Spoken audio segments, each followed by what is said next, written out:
बिस्मिल्लाहिर्रहमानिर्रहीम। अस्सलाम वालेकुम नाज़रीन, मैं हूं आसिम नसीर और आप देख रहे हैं हमारा यूट्यूब चैनल आसिम सीरीज। नाज़रीन, मेरे साथ मौजूद है मशहूर और मारूफ एस्ट्रोलॉजर, बिजनेस कंसल्टेंट और इस्लामिक स्कॉलर मोहम्मद उसामा अली, जिनका व्हाट्सएप नंबर हमारी स्क्रीन पर मौजूद है। अगर आपको रब्ता करना है तो नीचे दिए गए नंबर पर रब्ता कर सकते हैं।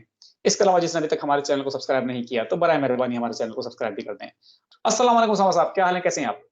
जी, वालेकुम अस्सलाम। मैं खैरियत से हूँ, आप सुनाएँ क्या हाल है? अल्लाह ताला का बड़ा करम है उसामा साहब। उसामा साहब, आपके साथ हमने एक वीलॉग किया था, बल्कि कई दफ़ा हम आपसे पूछ चुके हैं कि जो आज़ाद उम्मीदवार हैं, जो पीटीआई के हिमायत याफ्ता टिकट पे जिन्होंने इलेक्शन लड़ा है और इमरान खान के नाम पे वोट लिया है, अगर वो पार्टी छोड़ते हैं और गद्दारी करते हैं, किसी और जमात में शामिल होते हैं, तो उनका मुस्तकबिल क्या होगा? आपने उस हवाले से बहुत कुछ हमें बताया है। अब रिसेंटली खबर ये है कि एनए 121 लाहौर से पाकिस्तान तहरीक इंसाफ के जो हिमायत याफ्ता उम्मीदवार हैं वसीम कादिर, जो कि जनरल सेक्रेटरी भी पीटीआई के थे लाहौर के, वो नून लीग में शामिल हो गए हैं और मरियम नवाज के साथ खड़े होकर उन्होंने अपनी हिमायत का ऐलान कर दिया है। इंतहाई अफसोसनाक वाकया है। बहुत ही शर्म का मुकाम है कि वोट आपने मांगा इमरान खान के नाम पे, अवाम ने वोट दिया खान साहब के नाम पे, और वोट पर ये जिसको कहते हैं कि छुप के डाका तो उस रात डाला गया था, ये तो अलल ऐलान डकैती पड़ी है। क्या कहेंगे आप? जी, बिस्मिल्लाहिर्रहमानिर्रहीम। अल्लाहुम्मा सल्लि अला मुहम्मद व अला आलि मुहम्मद। देखिए, इसीलिए तो खुदा और उसके नुमाइंदों का हक था, हक हुकूमत, और इसीलिए कुदरत ने ये जो है ना बाकी जितनी भी उसके निज़ाम के मुकाबले में बनाए गए निज़ाम है, इनमें खैर नहीं रखी। लेकिन इस वक्त जो मुद्दा है, ये बार बार बात करने का मकसद ये है कि कल को कोई ये ना कहे कि हमें कहने वाला कोई नहीं था। मैं इसीलिए बात बिल्कुल क्लियर और जैसे कहते हैं ना यहाँ करके करने का आदी हूँ।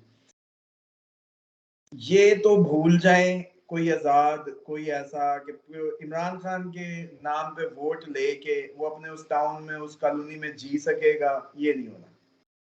ये जिसने खेला उसने अपनी मुआशी मुआशरती और सियासी हर तरह की जिंदगी से खिलवाड़ कर लिया जिसने ये हरकत की। समाजी और और इसकी अखलाकी हालत। सबसे बड़ी मिसाल मैं आपको दे दूं, परवेज खटक कहता था कि मैं जो है ना पूरा सुबह सर हमने खान साहब को दिया है, जी।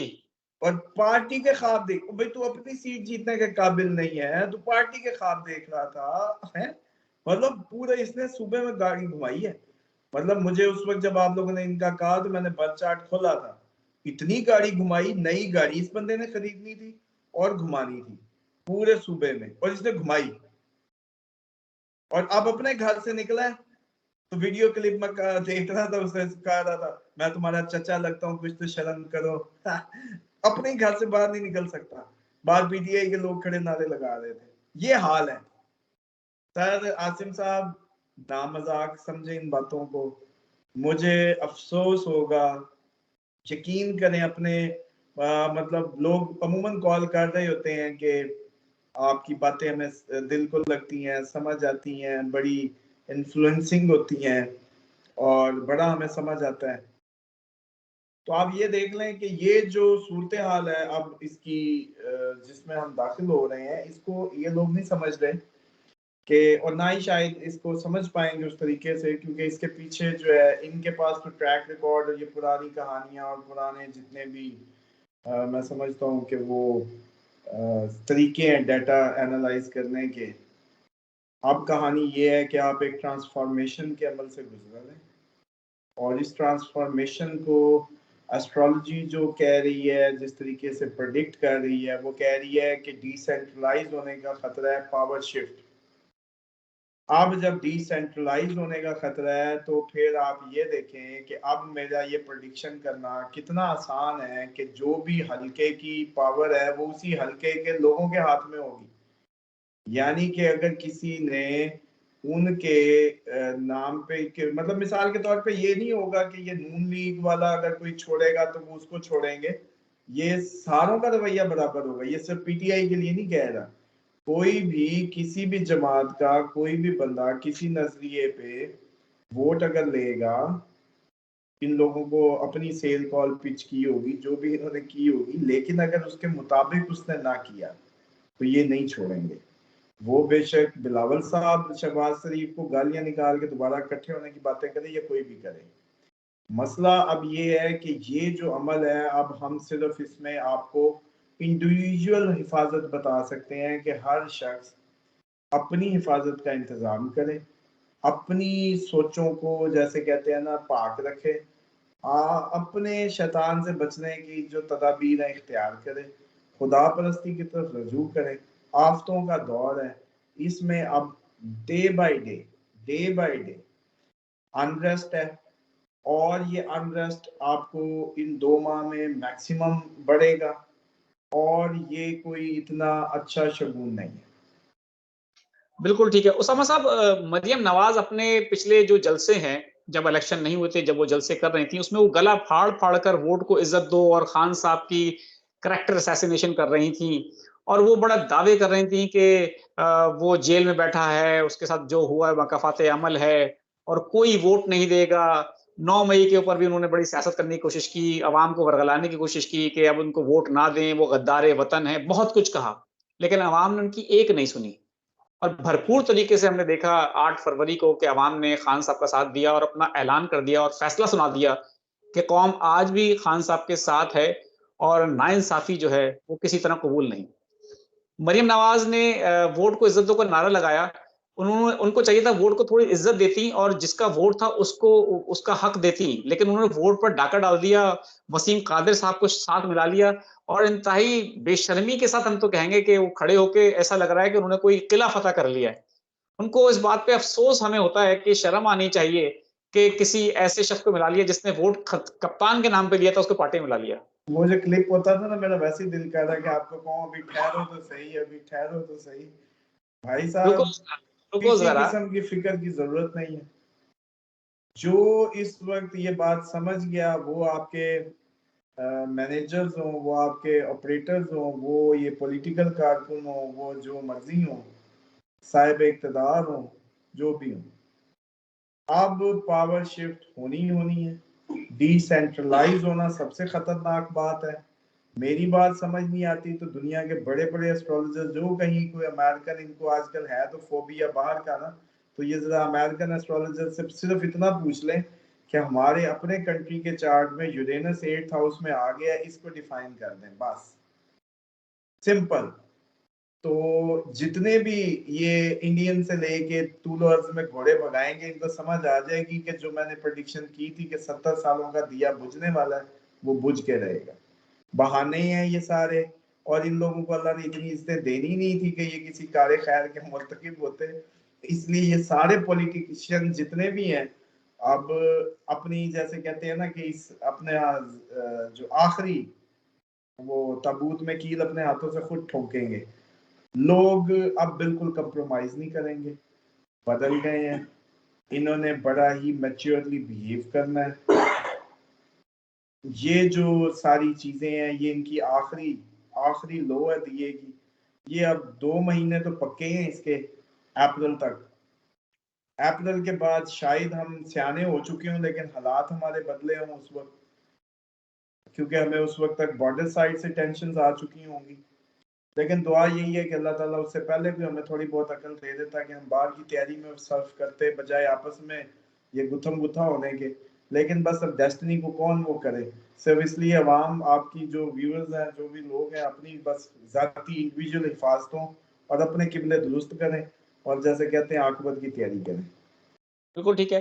अच्छा उसामा साहब, हमारे देखने वालों को ये भी ज़रा प्रेडिक्ट कर दें कि कितने आज़ाद उम्मीदवार आप समझते हैं, कितनी परसेंटेज के ऊपर अगर बात कर लें या गिनती पे बात कर लें कि खान साहब को छोड़ सकते हैं, जिनकी सियासत दफ़न हो सकती है, वो अपने पैरों पे कुल्हाड़ी मार सकते हैं? तो तकरीबन कोई 15-20 हो सकते हैं। तो आप क्या समझते हैं, ये पाकिस्तान तहरीक-ए-इंसाफ दावा कर रही है कि हम हुकूमत बनाएँगे, तो उनको आगे मुस्तकबिल में इस हवाले से कोई मुश्किलात का सामना नहीं करना पड़ेगा? बिल्कुल कांटों से भरा रास्ता है। 6-6 महीने इनकी पेशियां ही नहीं लगनी, इनके नोटिफिकेशन ही फंसे रहने हैं। ये तो कौम को कोई इनको कोई गरीब से प्यार हो सबको, तो कोई अच्छी सोच, अच्छा प्लान सोचे ना। ये तो अपनी पावर थर्स्ट में या पावर एक उसको जो है हराने में और हारने में और इसी सारी में इनकी तवज्जो सर्फ हो रही है। तो ये तो पॉलिटिकल अनरेस्ट है। मुझे तो आप लोग कह रहे हैं इतने इमोशनल हो रहे हैं, मैं तो खून खून ही खून देख रहा हूँ। तो मैं तो इसलिए इमोशनल हो रहा हूँ, ताकि ये ना हो कि कल को वो जैसे कहते हैं कि कोई कहे कि यार थोड़ा सा और गला फाड़ लेते तो शायद इनको समझ आ जाती, कोई एक आधी जान ही बचाने में कामयाब हो जाते। लेकिन ये नहीं समझ आ रही, तो अल्लाह मालिक है, फिर अब क्या करें। बिल्कुल ठीक है। अच्छा उसामा साहब, अब ये जो है हो सकता है जिस तरह से मुलाकातें हो रही हैं, सियासी जोड़-तोड़ जारी है, आज़ाद उम्मीदवारों से भी राब्ते हो रहे हैं और नून लीग और पीपल्स पार्टी में भी राब्ते हो रहे हैं, फजलुर रहमान साहब, एमक्यूएम सारे मिलकर राब्ते कर रहे हैं।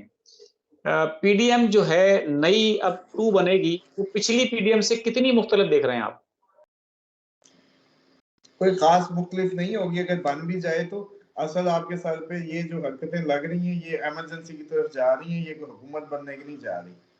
और ये इतना इजी ना समझें कि ये पीडीएम बन जाएगी और ये हुकूमत बना लेंगे। ऐसा कोई एनवायरनमेंट जो अगर बन भी गई तो 2 महीने क्या कर लेंगे, अप्रैल के बाद फिर कहानी बदल जाएगी। तो जो आप बात करते हैं हमेशा, आपने हमारे एक और व्लॉग में भी कहा था पॉलिटिकल अनरेस्ट आप देख रहे हैं। तो ये पॉलिटिकल अनरेस्ट कब तक आपको चलता हुआ नज़र आ रहा है और इसका इख्तिताम, उसका खात्मा जो है वो इस साल में मुमकिन है?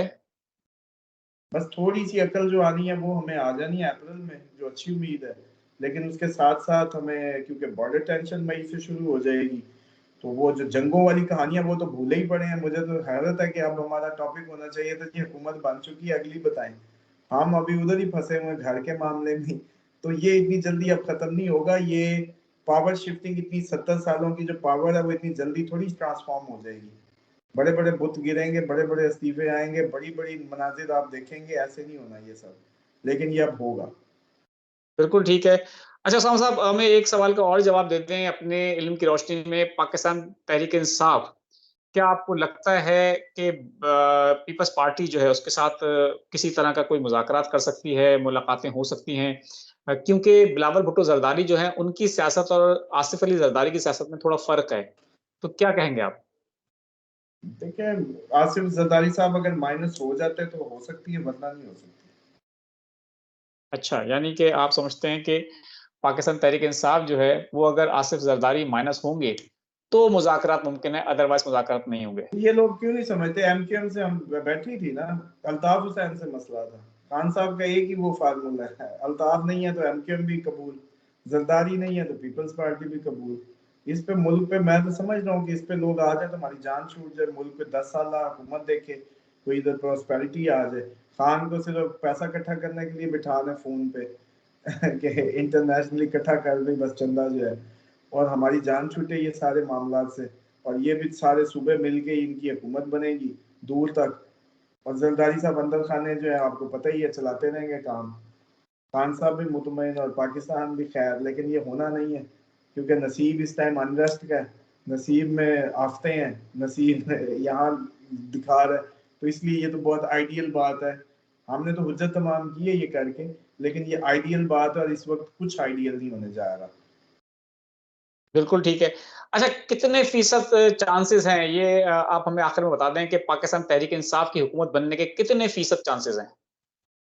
अभी तो कोई चांसेस नहीं है। आपने बिल्कुल दो टूक जवाब दे दिया।